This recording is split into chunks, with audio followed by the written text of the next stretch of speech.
Hi, welcome to yet another episode of Slow. This would be episode number 16. That's well right. done. Welcome back. And today's episode, we're going to talk about something very dear to our hearts. And this is still the month of May, right? Yes. May 2024. It was a huge milestone for us because our firstborn, our teenager, turned 17. Yep, 17. Yeah, so here in Malaysia, 17 is the age you start taking driver's license and you can drive. Yes. So that was the topic of, that has been the dinner conversations that we've been having with our teenager on when can he drive. Yes.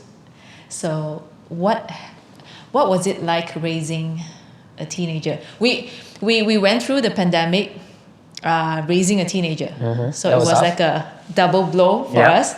Pandemic was already hard and we had like a growing little adult in our home that had emotional tantrums, that had nowhere to exert his energy because he was always into sports. Yep. So raising a teenager for us was exceptionally hard during the pandemic. Yeah.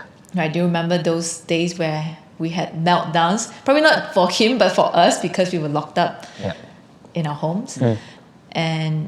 And that was like a turning point in our parenthood, right? Where we had to change the way we parent our son, not just I tell you, you do, to where we are at right now. It's very, very different. Yep. Right?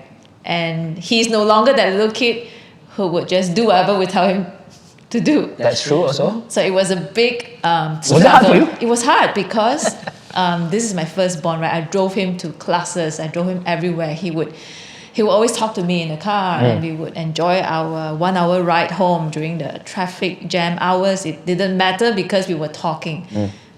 And in the pandemic, he stopped talking. Yep. He stopped coming out of his room. He stopped sitting in a dinner table for more than 10 minutes. And it was a shocker for me. I honestly did not know how to deal with it. And none of our friends had gone through that phase, right? We have older folks who would tell us, oh, you got to change your parenting style. But we didn't know what they were talking about until it hit us during the pandemic. Yeah.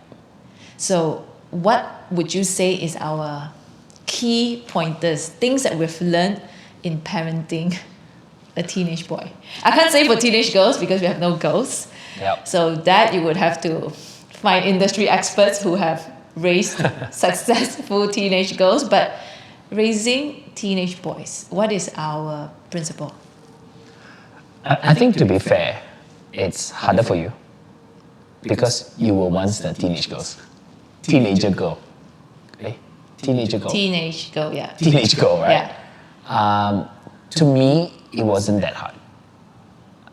Yeah, because I just have to make sure that I understand that balance. Because he's growing up and our growing up, my growing up, is not very big. There's not a big difference there because I'm a boy. Well, I'm a boy. I'm a man. I was a boy. I don't know how to say this, but I understand what he was going through. It was just heightened by the difficulty, the challenges of the pandemic, right? And it wasn't great. It wasn't great for anybody for that matter. It doesn't matter, a teenager.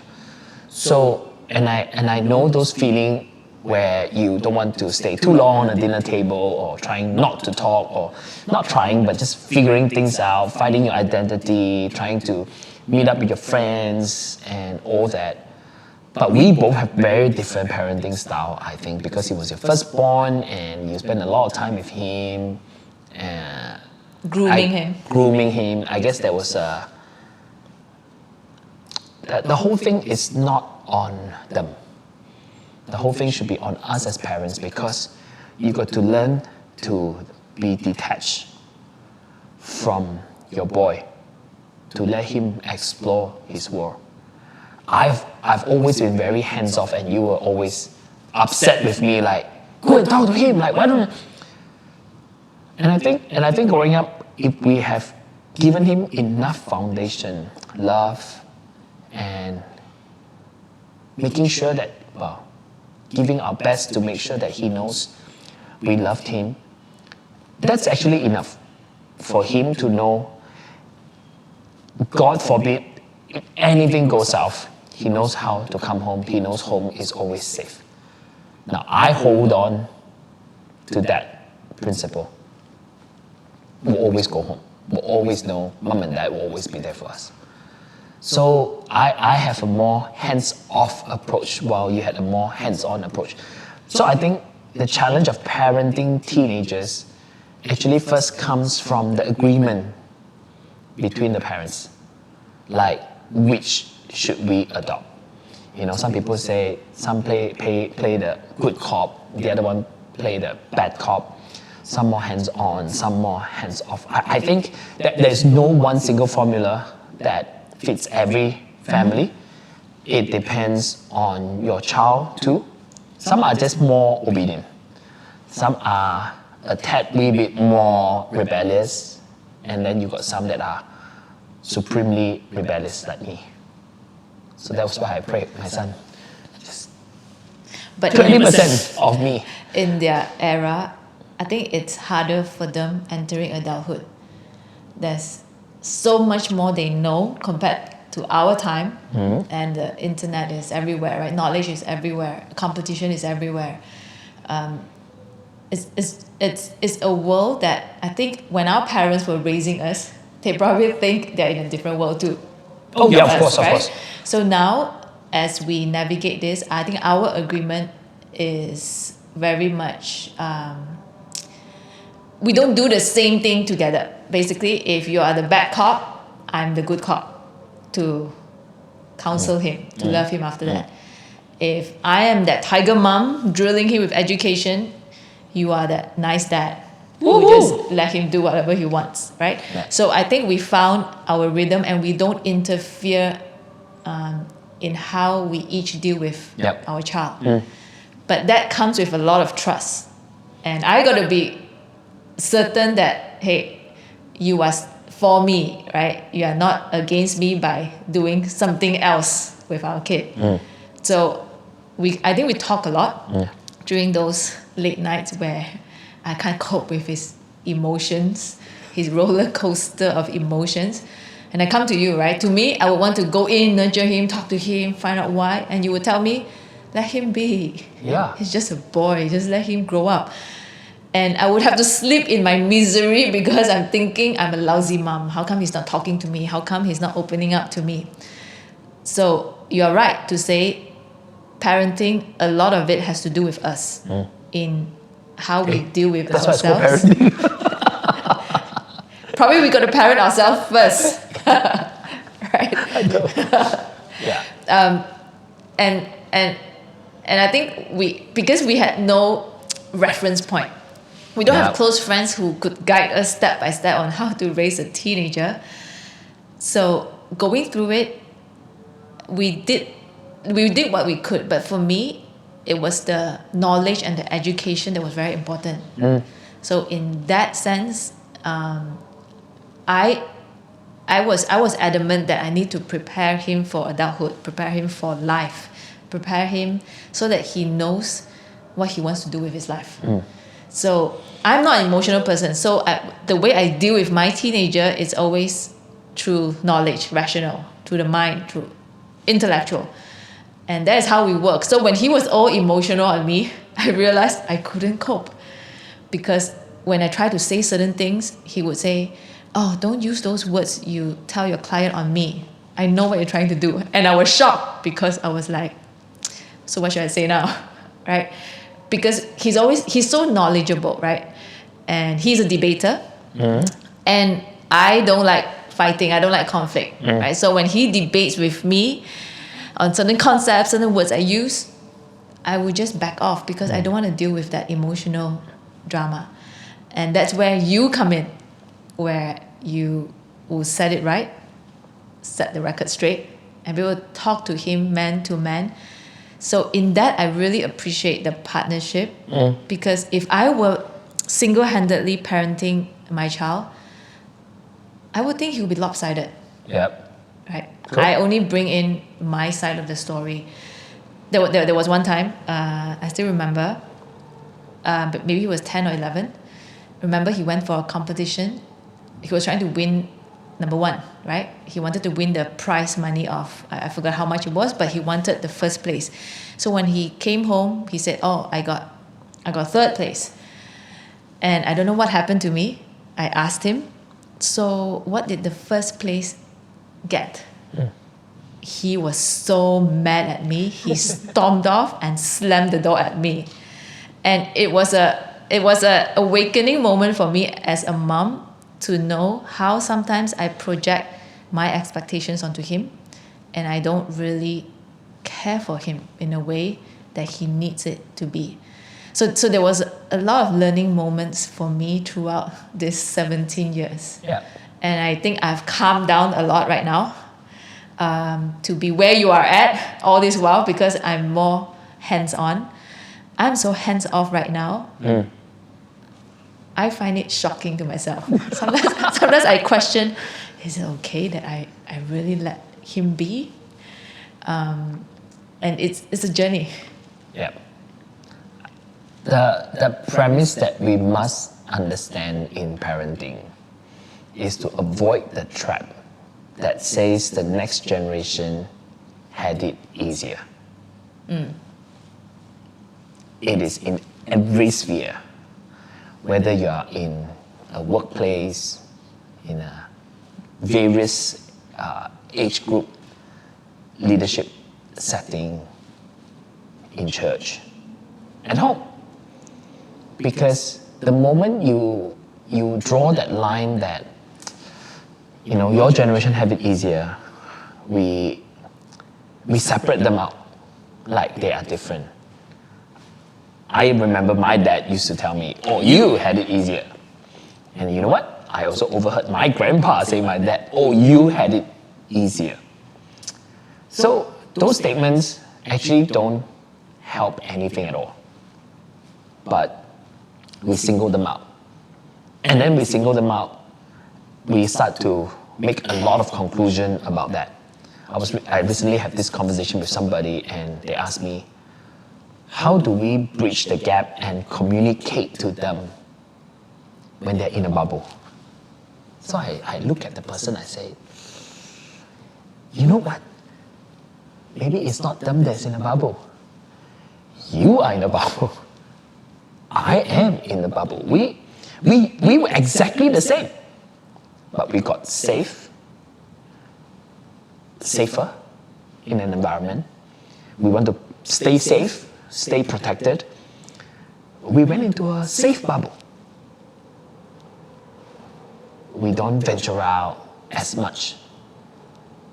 And yet we accuse them of being in the bubble that we once were out there. So I think in parenting, we have to recognize our biasness. Biasness? Is that the word? Number one. Number two, we have to recognize that I forgot.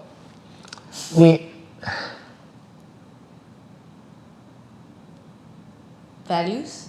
We have to recognize, right, the longing, the needs, and the desires of every generation, including us, our parents, and our grandparents, were never different. We all want the same thing. We want to be loved, we want to be accepted, we want to have a sense of belonging, and then we want to have a sense of ownership to things that we do, life, and everything, right? It's the same. But the methods are the things that are changing. Of course, they're more intelligent, more informed.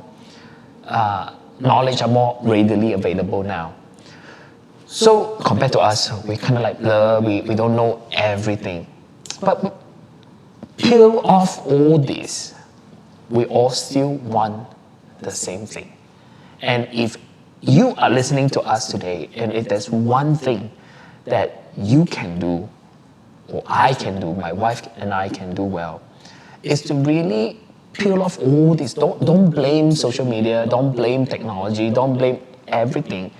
Just go right into the core of that need, that longing that was in us before, that perhaps somehow we found the answer, or maybe we didn't. But go back to that and say, yeah, I love you for who you are. I care for you. I do everything I can to make him feel accepted. Give him a good sense of belonging, that this is home, or whatever that you do. Allow him the space to explore that's belonging. And then finally, a sense of ownership. Now, if parenting focus on these four, I think everything else should come as a bonus. But the problem is, we ignore the core needs of every individual. I'm not singling out teenagers. We remove these core needs of an individual. We pumped out achievements, we pumped out results, career. Then when they finally have all these things, they are still empty. Without love, without acceptance, without sense of belonging, without ownership, they cannot find their way home. So it's actually us. We are sometimes too much into wanting to prepare our children for the future, but we ignore the most important thing, and that's the four things that I talk about. Once they are secure, they will be able to, they are more resilient, they can overcome challenges, they are not afraid of failing, they know they can always run back to mom and dad, they know there's a support system, they know there's encouragement, they know that failure is fine, it's not fatal, it's not final, all that stuff. So that's always been my mantra or purpose of parenting. So put it this way, when I say individual, this is not just a podcast for raising teenagers, but actually raising a child. Young as they are, teenagers, even when they're young adult, if they continue to be welcomed into that environment, I think we will build really strong, resilient next generation. That's what I think. And it requires constantly course correcting, Oh, isn't yeah. it?